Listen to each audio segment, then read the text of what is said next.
Hello. I'm named Malesh and I come from India. Basically, I'm a navigational officer, the one who makes the route for the ships. So it's been more than 9 years on the high seas. I love sailing, so I'm going to continue it for a while now. I am a captain with 16 years of experience. I was a seafarer in the Merchant Navy for the last 20 years. Seafaring has been my occupation for 27 years. About 29 years. I sailed for about 5 years. 7 years.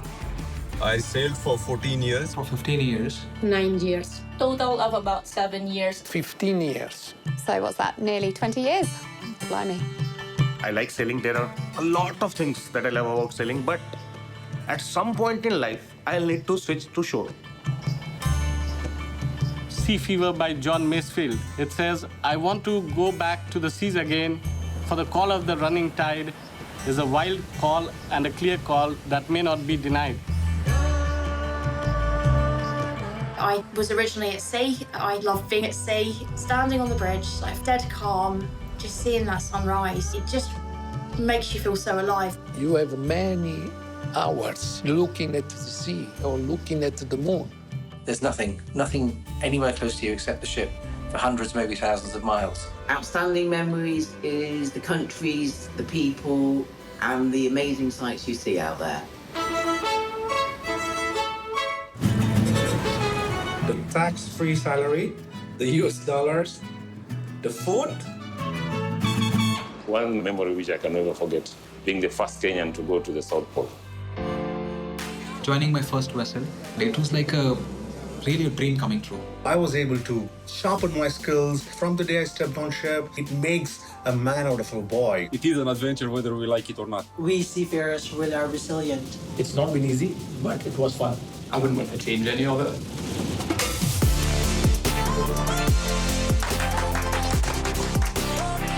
We were like a close-knit family supporting each other through thick and thin.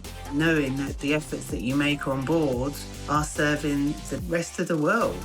You know, shipping, it's deep in your heart, it's in your blood. In my blood, 25% is seawater. So the next question is, how long?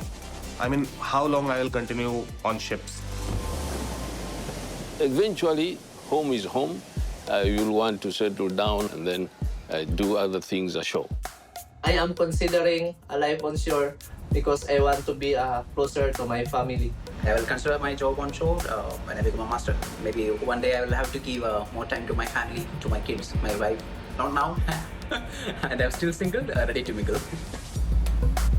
A lot of people would think that I'm considering a job ashore just purely because I have 4 children. I would consider it a job ashore. I would want to be doing ship visits. You know, I don't see myself being sat behind a desk Monday to Friday, 9 to 5. That's just not me. But I'm not quite ready to hang up my sea boots just yet. Now you might think that how has this job helped me to prepare myself for a job or life on shore? It grows you as a person. It develops your mind because you have to overcome the situation, because you have to do the job. You are able to work under extreme stress, punishing deadlines. Because of the lack of resources, you're always kind of improvising, innovating. When you do the things practically with your own hands, physically, then it stays in your mind, it stays in your memory. I was at sea. I was really enjoying my job, and there was this advert for a training officer. It just kept playing at the back of my head. I tell you what, I'm just going to apply for it, and lo and behold, I got the job. My previous employer, my sailing employer, they gave me a choice to move ashore. Working shipboard really opened up my eyes to the opportunities that were in the marine industry, not just current position on board, but other opportunities in the office. You do get a good grasp whilst you're a seafarer as to what shore-based roles are out there. Will I continue to work within the maritime sector when I move ashore? Yes. Where else do you think I could have gone? I'm a mariner and I will be in the marine sector through and through because this is something that I'm passionate about. The scope of maritime industry is so wide. The opportunities here is as vast as the ocean.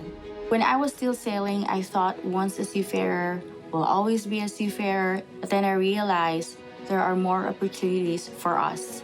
You can use your experience to help other seafarers who are on the ship. If I get a phone call from the vessel, it is easier for me to understand what exactly systems they are talking about.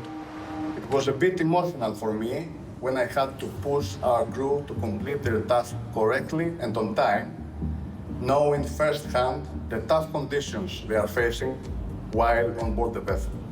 There are plenty of jobs there in maritime.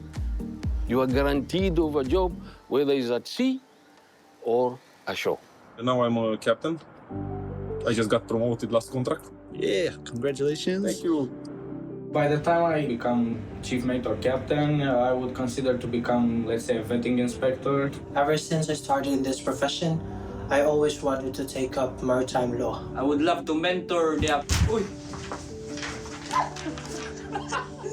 I'm working as a chief pilot in charge of the pilotage of ships coming to Mombasa Port. We board the ship about 3-4 miles outside. We bring it inside and dock it safely.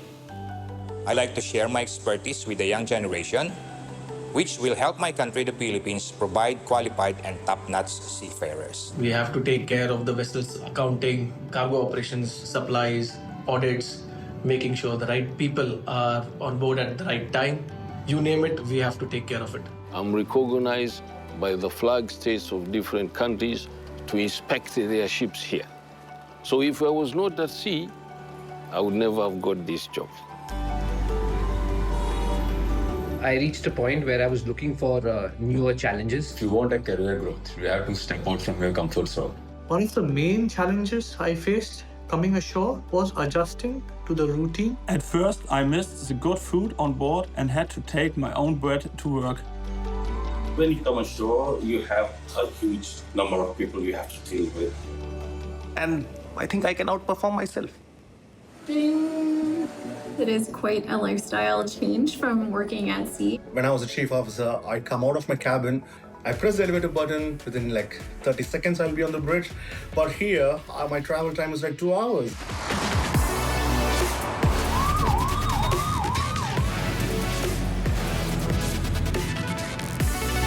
I think the hardest part for me was sitting on a chair for 8 hours continuously. But I highly recommend that one takes breaks every hour to stretch their back and legs. With this shore-based role, I'm able to achieve a better work-life balance. I get more time to spend with my family. To spend more time with my family. I can go home, enjoy quality time with my friends and family. Eventually, seafarers will think of coming ashore, but they must, first of all, try and acquire as much knowledge, as much experience they can get.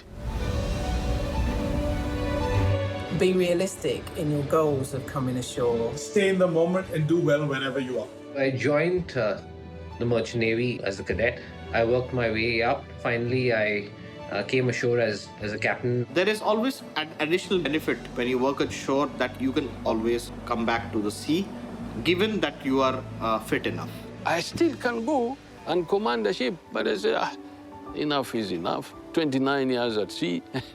It's not a career end if you leave the sea, it's just a diversion, is how I look at it. So yes, I want to continue in maritime sector and I want to explore it more.